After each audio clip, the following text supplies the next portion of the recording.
students, welcome to my channel. This is Dr. Kavita Chauhan from Prerna Coaching Academy, and today I am going to discuss with you two new topics which are being introduced in the chapter The End of Bipolarity.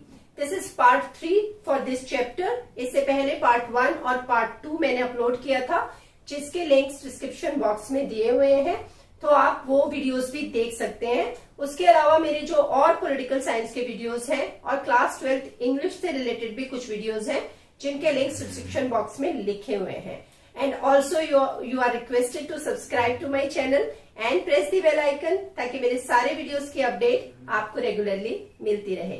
Let's start with today's class on the chapter the end of bipolarity. Before I discuss with you Commonwealth of Independent states and the Arab spring, आपको समझना होगा democratisation क्या होता है।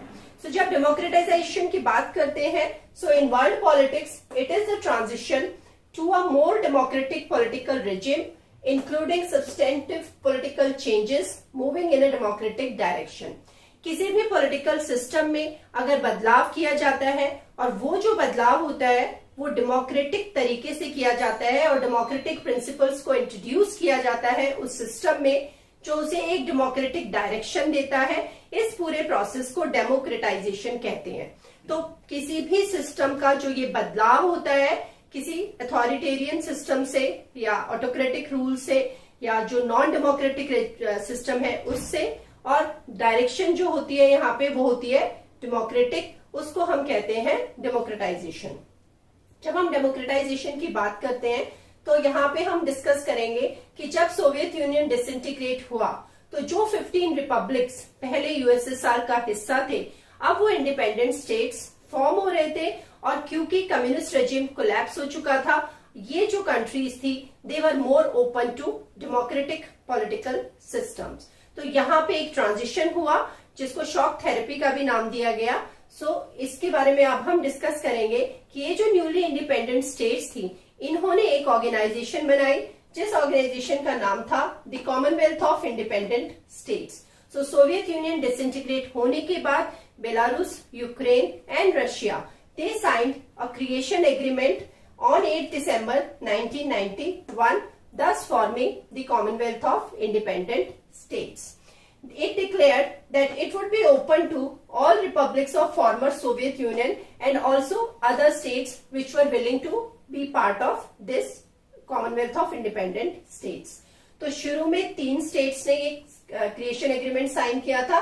उसके बाद Armenia, Azerbaijan, Kazakhstan, Kyrgyzstan, Moldova, Turkmenistan, Uzbekistan and Tajikistan, इन्होंने भी इस क्रिएशन एग्रीमेंट को साइन किया 21 December 1991 को। So all these independent states also became part of Commonwealth of Independent States, and finally in 1993 Georgia also joined this. These are all the republics which were part of former USSR, and after that they all became independent countries. And इन सारी countries में mostly एक जो process देखा गया वो था democracy की तरफ, मतलब जो ट्रांजिशन देखा गया वो था टुवर्ड्स डेमोक्रेसी। जब हम इसकी बात करते हैं, so you must know the aims of forming this Commonwealth of Independent States to promote coordination in realm of trade, finance, law making and security.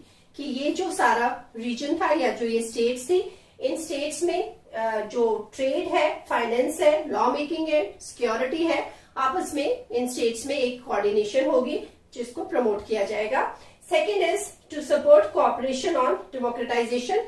ये जो इनका डेमोक्रेटाइजेशन का प्रोसेस होगा, इसको भी सारी कंट्रीज मिलजुल के सपोर्ट करेंगी। And to prevent cross border crime. आप यहाँ पे मैंने एक मैप बनाने की कोशिश की है, ये मैप आपकी बुक में भी दिया हुआ है, तो आई जस्ट ट्राइड। तो ये मैप आप बुक में देख सकते हैं। तो ये सारी की सारी जो स्टेट्स हैं जो कॉमनवेल्थ ऑफ इंडिपेंडेंट स्टेट्स का पार्ट बनी, इनमें आप देख सकते हो कि they share their borders with each other. तो कोई स्टेट किसी के साथ तो दूसरी स्टेट किसी और के साथ, सो बॉर्डर्स शेयर करते हैं। सो इन्होंने ये एम बनाया कि ये क्रॉस बॉर्डर क्राइम को भी प्रिवेंट करेंगे। ये थे एम्स, जो मेन एम्स थे forming of Commonwealth of Independent states के लिए। कुछ इंपॉर्टेंट फैक्ट्स मैंने यहाँ पे लिखे हैं इस ऑर्गेनाइजेशन के बारे में। Estonia, Latvia and Lithuania chose not to take part. Lithuania, Estonia and Latvia, these are also the former republics of USSR. तो इन्होंने इस एग्रीमेंट को साइन नहीं किया। उसके बाद एक चार्टर अडॉप्ट किया गया जिसको कॉमनवेल्थ ऑफ इंडिपेंडेंट स्टेट्स के चार्टर के नाम से जानते हैं। वो 1993 में अडॉप्ट किया गया। लेकिन जो यूक्रेन है उसने भी उस चार्टर को रेटिफाई नहीं किया, although Ukraine sign the creation agreement. So इसका मतलब होता है a member country is the one which ratifies the charter. So इस चार्टर के अकॉर्डिंग ये कहा गया कि जो कॉमनवेल्थ ऑफ इंडिपेंडेंट स्टेट्स की एक मेंबर कंट्री है वो कंट्री होगी जो इस चार्टर को रेटिफाई करेगी। सो यूक्रेन ने रेटिफाई नहीं किया था, तो इसको वैसे ऑफिशियल मेंबरशिप नहीं है, but Ukraine is part of Commonwealth of Independent states. ये कुछ इंपॉर्टेंट फैक्ट्स है विच यू मस्ट नो। उसके बाद धीरे धीरे और भी बहुत सारे एग्रीमेंट और आप कह सकते हो कमेटीज फॉर्म हुई इन सारी जो कॉमनवेल्थ ऑफ इंडिपेंडेंट स्टेट्स की मेंबर कंट्रीज हैं इनके बीच में। जैसे कि अक्टूबर 2000 में बेलारूस, कजाकिस्तान, रशिया, किर्गिस्तान और तजिकिस्तान ने एक एग्रीमेंट साइन किया on the creation of Eurasian economic community. उसमें ऑब्जर्वर कंट्रीज भी हैं, अर्मेनिया, मोल्दोवा एंड यूक्रेन। और इस तरीके से आप कह सकते हो कि इन्होंने और भी फिर जब धीरे धीरे टाइम बीतता गया तो बहुत सारे एग्रीमेंट एक दूसरे के साथ साइन किए ताकि इस पूरे रीजन में सिक्योरिटी प्रमोट हो सके, ट्रेड प्रमोट हो सके और इकोनॉमिक रिलेशंस भी बिल्डअप हो सके इन स्टेट्स के बीच में। सितंबर 2003 में भी बेलारूस, कजाकिस्तान और Russia and Ukraine they sign an agreement on formation of common economic space program. तो ये है पूरा का पूरा जो आपको पता होना चाहिए about Commonwealth of Independent states. Now I will discuss about the Arab spring.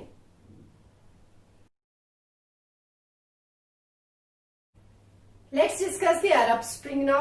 So the Arab Spring refers to a series of protests, uprisings and rebellions which were anti-government and which started in many Arab countries or countries of West Asia.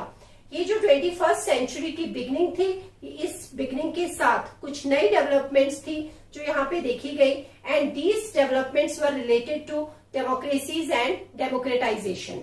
कि ये जो countries थी waste Asia की या जो Arab countries थी यहाँ पे कुछ, वो कंट्रीज चाहती थी एक ट्रांजिशन, और वो ट्रांजिशन जो था वो अथॉरिटेरियन रूल जो उनके यहाँ पे ऑलरेडी चल रहा था उससे वो ट्रांजिशन चाहती थी डेमोक्रेसी की तरफ। तो ये सारी की सारी डेवलपमेंट्स यहाँ पे देखी गई। अरब स्प्रिंग की अगर हम बात करें so it is a phrase which is basically used for one such event. ये जो अरब कंट्रीज थी they had been facing oppressive and authoritarian political systems, जिनकी वजह से इकोनॉमिक पॉलिसीज यहाँ पे ज्यादा सक्सेसफुल नहीं हुई और काफी पॉवर्टी यहाँ पे बढ़ गई थी, अनएम्प्लॉयमेंट की प्रॉब्लम काफी फेस की जा रही थी। सो बहुत सारे ऐसे इश्यूज थे जो यहाँ की पॉपुलेशन फेस कर रही थी, और इसमें जो एक मेन डिससेटिस्फाइड ग्रुप था वो था मेनली द यूथ। तो ये सब यहाँ पे शुरू हो चुका था इन सारी कंट्रीज में। लेकिन ये जो सारी की सारी एक यू कैन से प्रोटेस्ट की जो शुरुआत हुई, it all started in Tunisia in January 2011। Tunisia में भी ऑटोक्रेटिक रूल था और तुनिसिया में एक इंसिडेंट हुआ जिसमें एक स्ट्रीट वेंडर था जिसको पुलिस ने हिरास किया और फोर्स किया and his business was close down, and after that also there was no recourse for that. He was not given any compensation or any kind of you can say उसको कोई मुआवजा या compensation यहाँ पे नहीं दिया गया या कोई ऑप्शन नहीं दी गई।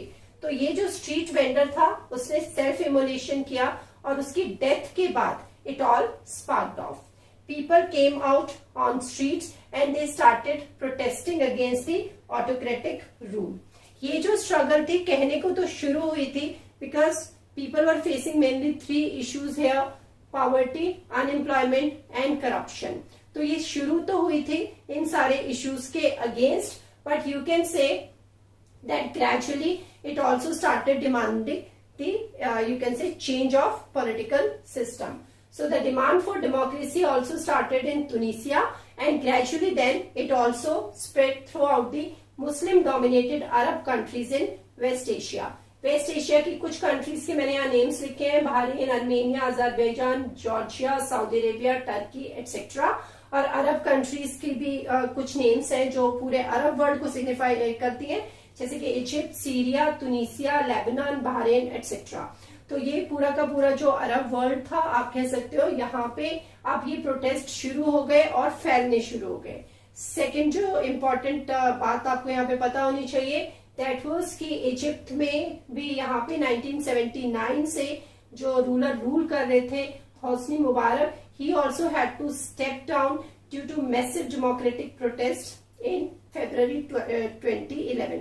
सो 2011 में उनको भी अपना रूल छोड़ना पड़ा because of all these protest. उसके बाद one more example you must know, anti government demonstrations erupted in Bahrain demanding release of political prisoners and human rights reforms.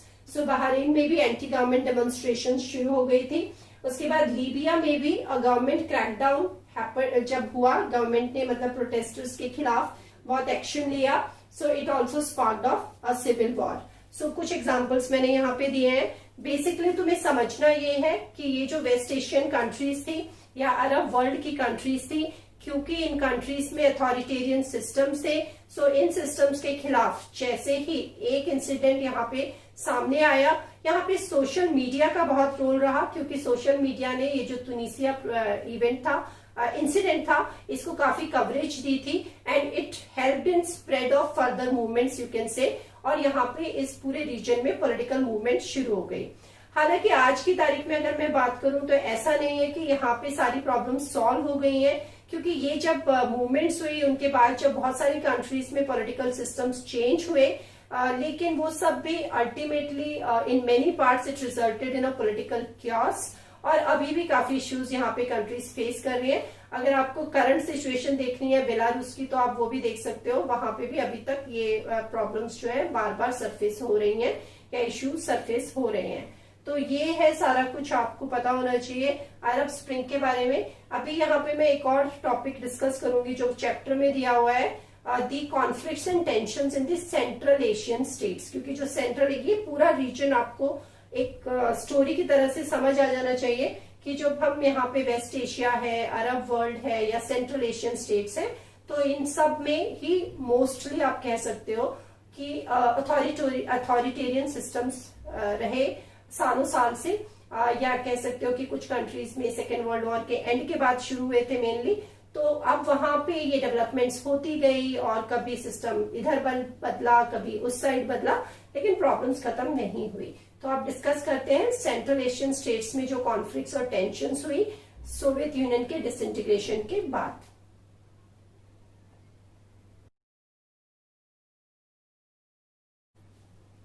Now I would discuss about the post-communist regimes. These were the states which were formed after the disintegration of Soviet Union. Soviet union के जो पहले 15 republics थे वो disintegration के बाद independent countries के form में establish हुए, और इन सारी कंट्रीज में एक प्रोसेस फॉलो किया गया। ये प्रोसेस था डेमोक्रेटाइजेशन का। जो पहले सोशलिस्ट अथॉरिटेरियन सिस्टम था उसको खत्म किया गया और उसकी जगह पे नया सिस्टम एस्टेब्लिश किया गया which was based on the democratic and capitalist ideology. So it was called as democratic capitalist system. और ये जो पूरा का पूरा ट्रांजिशन था ये बिल्कुल भी स्मूथ नहीं रहा और काफी यहाँ पे प्रॉब्लम्स भी फेस की गई. So that is why it can be described as a painful process of transition. So the collapse of communism was followed in most of these countries by a painful process of transition from an authoritarian socialist system to a democratic capitalist system. It was backed up by the international economic institutions like the IMF and World Bank, and then it was later on known as shock therapy. तो जब हम इन countries की बात करते हैं या in independent countries की बात करते हैं तो यहाँ पे जब पूरा चेंज किया गया तो यहाँ पे एक रिक्वायरमेंट थी कि यहाँ पे पूरा का पूरा शिफ्ट होना था इकोनॉमिक और पॉलिटिकल सिस्टम को टुवर्ड्स अ न्यू सिस्टम.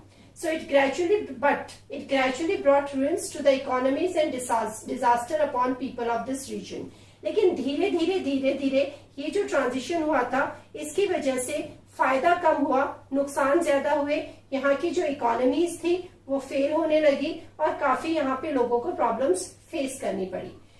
उसका एक यहाँ पे मेन रीजन दिया है बुक में, that the construction of democratic institutions was not given the same attention as the economic ones. तो इकोनॉमिक जो ट्रांजिशन था उसको ज्यादा इंपॉर्टेंस दी गई थी यहाँ पे rather than the democratic one. तो यहाँ पे जो कॉन्स्टिट्यूशन फ्रेम किए गए वो बहुत जल्दबाजी में फ्रेम किए गए. जहाँ पे प्रेसिडेंशियल फॉर्म ऑफ गवर्नमेंट अपनाई गई वहां पे प्रेसिडेंट्स को बहुत ज्यादा पावर्स दे दी गई. और जब ये प्रेसिडेंट्स के पास ज्यादा पावर हो गई सो उसकी वजह से वो प्रेसिडेंट्स भी अथॉरिटेरियन बन बैठे. तो ये सारी की सारी प्रॉब्लम्स थी जो डेमोक्रेटाइजेशन हालांकि यहाँ फॉलो किया गया लेकिन प्रॉब्लम्स जो थी वो खत्म नहीं हुई. और उसके बाद आप कह सकते हो that they allowed no dissent और अपोजिशन. ये जो अथॉरिटेरियन रूल्स थे इन प्रेसिडेंट्स के ये किसी भी तरीके की ऑपोजिशन यहाँ पे टॉलरेट नहीं कर रहे थे. सो यहाँ पे मैंने कुछ एग्जांपल्स दिए हैं जो चैप्टर में भी दिए हुए हैं कि इन कंट्रीज में जो इंटरनल प्रॉब्लम्स फेस की गई जब डिसइंटीग्रेशन के बाद जब ये फॉर्म हुई एज इंडिपेंडेंट स्टेट्स तो क्या क्या इश्यूज आए. रशिया में there were 2 republics Chechnya and Dagestan जहां पे सेसेशनिस्ट मूवमेंट्स हुई, सेपरेटिस्ट मूवमेंट्स हुई. मॉस्को ने जो प्रोटेस्टर्स थे जिस तरीके से मॉस्को ने उन्हें डील किया उसकी वजह से काफी सारे ह्यूमन राइट्स वायलेशन भी देखे गए रशिया में. उसके बाद जो सेंट्रल एशिया में तजिकिस्तान है वहां पे भी 10 इयर्स तक सिविल वॉर चली. 1991 में शुरू हुई और 2001 में खत्म हुई. उसके बाद अभी भी वहां पे प्रॉब्लम्स से मतलब प्रॉब्लम्स खत्म नहीं हुई हैं. कुछ ना कुछ इश्यूज इरप्ट होते रहते हैं. Then there were many sectarian conflicts in this entire region और जॉर्जिया में भी सिविल वॉर हुई. There are even conflicts among countries over river waters. आपस में भी कंट्रीज के बीच में भी काफी कॉन्फ्लिक्ट्स हुए रिवर वाटर्स को लेके. वैसे तो हमने अभी मैंने थोड़ी देर पहले डिस्कस किया था कि यहाँ पे Commonwealth of Independent States form की गई थी basically to promote coordination in among countries of this region but still there are problems. एक और यहाँ पे प्रॉब्लम हुई थी उस वक्त वो था कि क्योंकि यहाँ पे हाइड्रोकार्बन रिसोर्सेज काफी पाए जाते हैं इस रीजन में सो उसकी वजह से जो बाहरी कंट्रीज थी या जो दूसरी कंट्रीज थी उनका भी काफी इंटरेस्ट बन गया था इस पूरे रीजन में. Central Asia became a zone of competition between outside powers and oil companies. तो आप ये कह सकते हो कि ये रीजन जो है this was close to central. अभी मैं यहाँ पे सेंट्रल एशियन स्टेट्स की बात कर रही हूँ. So this region is basically next to Russia, China, Afghanistan and Pakistan and it is also closer to West Asia. तो जब 11 सितंबर 2001 में टेररिस्ट अटैक हुए अमेरिका में सो उसके बाद यूएस भी यहाँ चाहता था अपने मिलिट्री बेस बनाना. इसलिए यूएस ने काफी सारी कंट्रीज में के जो यहाँ पे गवर्नमेंट्स थी उनको पैसा दिया और हायर किया यहाँ पे कुछ टेरिटरीज को बेसिकली आप कह सकते हो वहां पे अपने मिलिट्री बेस एस्टेब्लिश किए यूएसए ने. तो डिसइंटीग्रेशन होने के बाद भी सेंट्रल एशियन स्टेट्स जो थी वो शांति से नहीं रह पाए यहाँ के लोग और काफी इश्यूज वहां पे होते रहे. अभी जो लेटेस्ट मीडिया में आ रहा है वो है बेलारूस के बारे में. वो आप न्यूज में देख सकते हो और उसके बारे में लेटेस्ट अपडेट आपको पता चल जाएगी. So this is all about the issues and conflicts which were faced in Central Asian states, or you can say the issues faced in post-communist regimes after the disintegration of Soviet Union. So I hope you enjoyed the class. Thank you so much.